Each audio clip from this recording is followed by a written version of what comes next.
Hello students, उत्कृष्ट class में आप सभी का स्वागत है। आज की क्लास का हमारा टॉपिक है औद्योगिक प्रदूषण। प्रदूषण कई कारणों से भी फैलता है, जैसे पटाखों के फूटने से भी प्रदूषण होता है, यातायात से भी प्रदूषण होता है।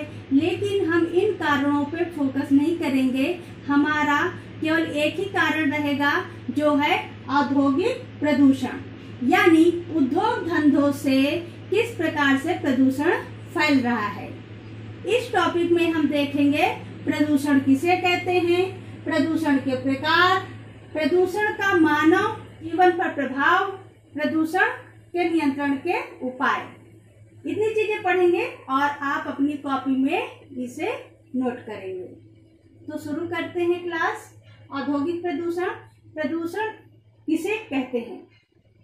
वायु, जल और भूमि में किसी भौतिक, रासायनिक अथवा जैविक अनचाहे परिवर्तन से जिससे प्राणी मात्र का स्वास्थ्य, सुरक्षा और कल्याण को प्रभावी तौर से हानि पहुंचती हो तो उसे प्रदूषण कहते हैं।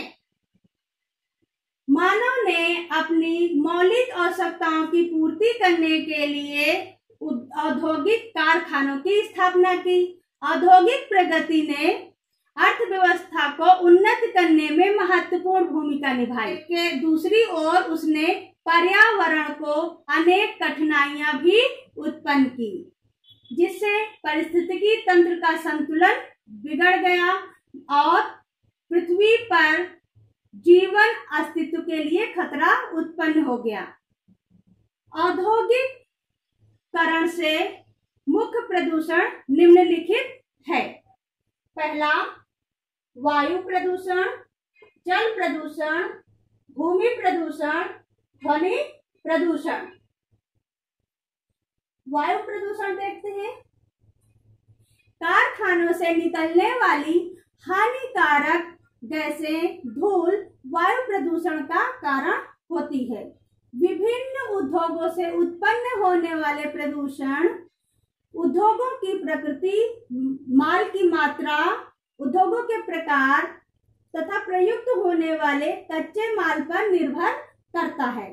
जैसे सूती वस्त्र उद्योग, तेल शोधक उद्योग, धातु उद्योग, चीनी उद्योग आदि उद्योग अन्य उद्योगों की अपेक्षा अधिक प्रदूषण फैलाते हैं, जिससे carbon dioxide, carbon monoxide, sulphur dioxide आदि गैस वायु में मिल जाते हैं, जिससे वायु प्रदूषण फैलता है।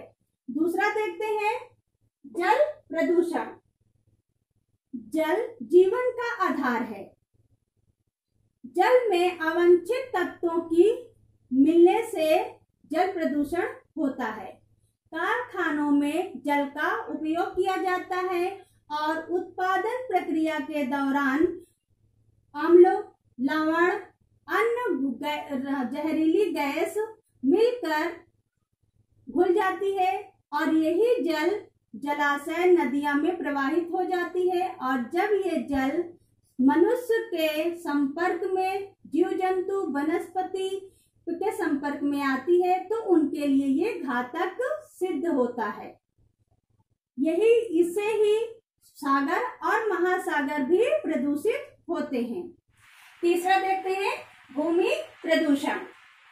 भूमि एक सीमित संसाधन है, इसमें 1 इंच भी बढ़ाया नहीं जा सकता और उद्योगों से निकलने वाले अपशिष्ट भूमि पर फैलाव भूमि प्रदूषण का कारण बनते हैं।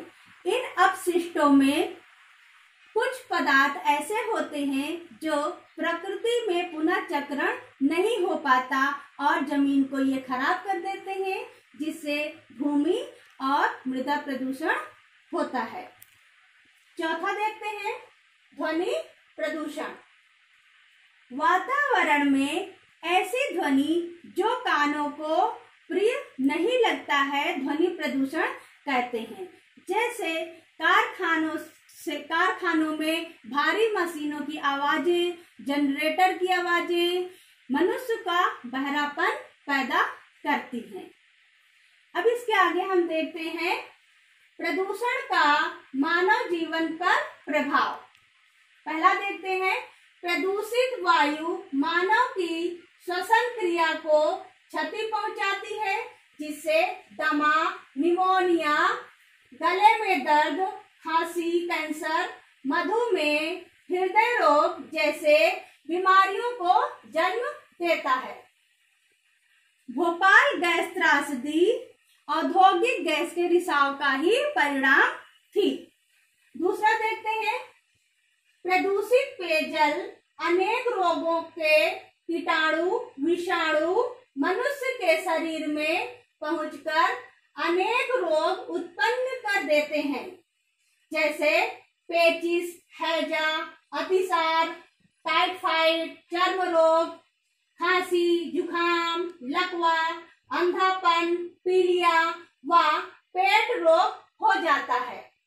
तीसरा देखते हैं, गंदगी के क्षेत्र एवं प्रदूषित चीजों पर मक्खी, मच्छर, कीड़े आदि पनपते हैं, जो मनुष्य के लिए पेचिस, तपेदिक, हैजा, आंतों के रोग, आंखों में जलन आदि रोग हेतु उत्तरदायी होते हैं।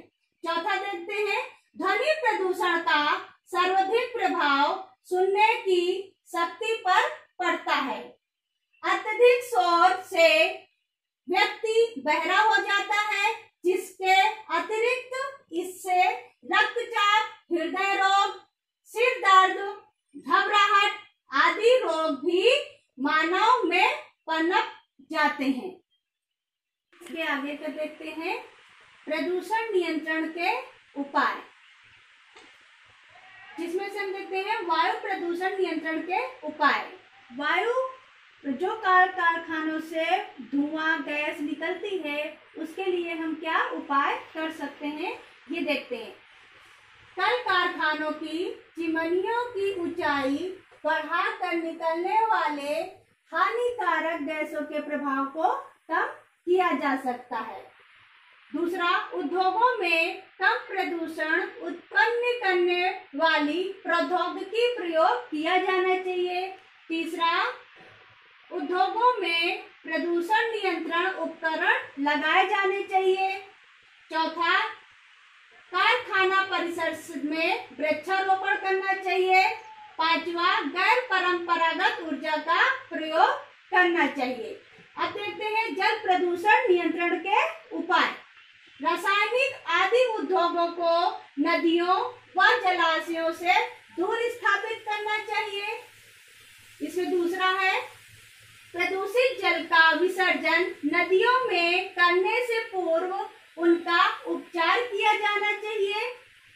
तीसरा, जल उपचार व्यवस्था कारखाना स्थापना के साथ ही करना चाहिए।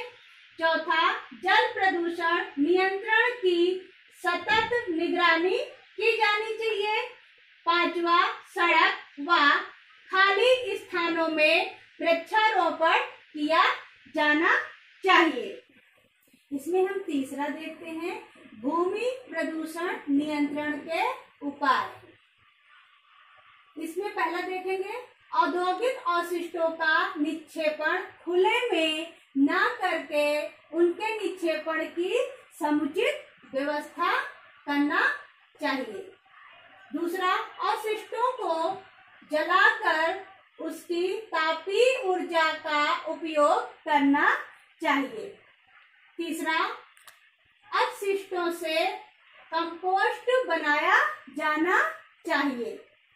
चौथा, अपशिष्टों को रिसाइकिल किया जाना चाहिए।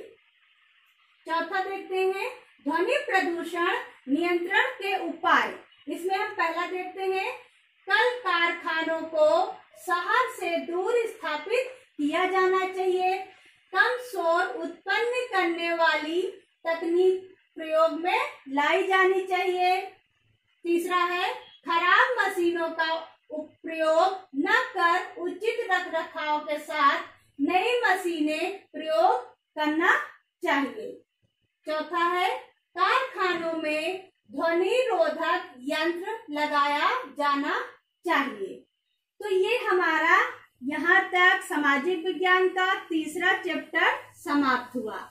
तीसरे चैप्टर में हमने अभी तक क्या पढ़ा, इसका एक बार रिकॉल कर लेते हैं जिससे हमें याद रहे।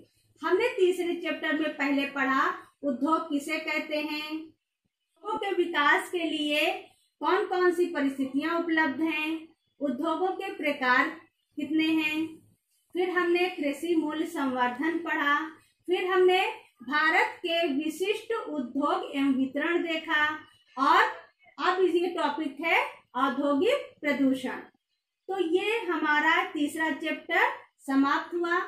अगर आप इस चैप्टर के क्लास की वीडियो देखना चाहते हैं तो डिस्क्रिप्शन पर इसके लिंक दिए गए हैं जिसे आप क्लिक करके देख सकते हैं और चैप्टर को अच्छे से समझ सकते हैं। नेक्स्ट क्लास जब तक नहीं आती है तब तक आप इन प्रश्नों को हल कीजिए। जय हिंद।